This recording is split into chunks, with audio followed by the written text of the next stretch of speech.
Game on. Kwa habari za burudani na michezo, tafadhali gusa neno subscribe.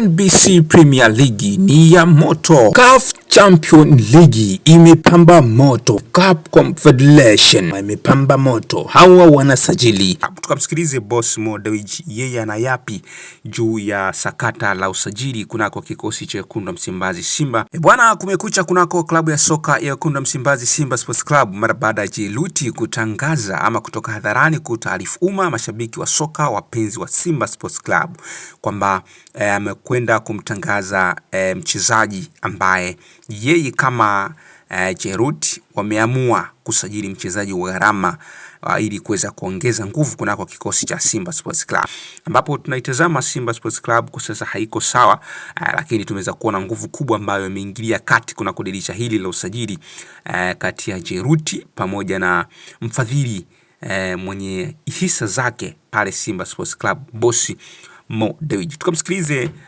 Boss Mo Dewji ana yepi ya kuzungumza juu ya usajili ambao unafanyika hivi sasa hapa Simba Sports Club. Komenti yako ni muhimu sana, Boss Mo Dewji, tumsikilize. Klabu ya Simba ndio inajulikana na kuheshimika zaidi kwenye soka la Afrika.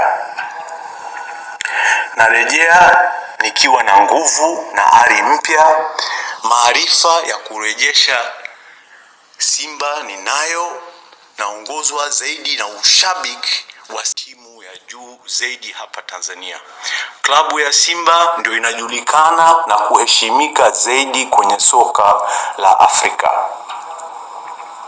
Narejea nikiwa na nguvu na ari mpya, maarifa ya kurejesha Simba ninayo, naongozwa zaidi na ushabiki wa Simba na wala sio uwekezaji wala ufadhili wala udhamini. Nilikuwa uwanjani Cairo 2003, miaka 21 iliyopita, nikiwezesha na kushangilia klabu yetu ya Simba ikivua Zamalek ubingwa Afrika. Sitaacha Simba leo wala kesho.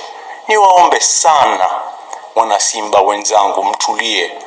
Mtupe nafasi ya kujenga Simba mpya, Simba yenye matarajio na mabadiliko, ili kila mwana Simba awe na furaha na atembee kifua mbele. Simba ndio timu ya juu zaidi hapa Tanzania. Klabu ya Simba ndio inajulikana na kuheshimika zaidi kwenye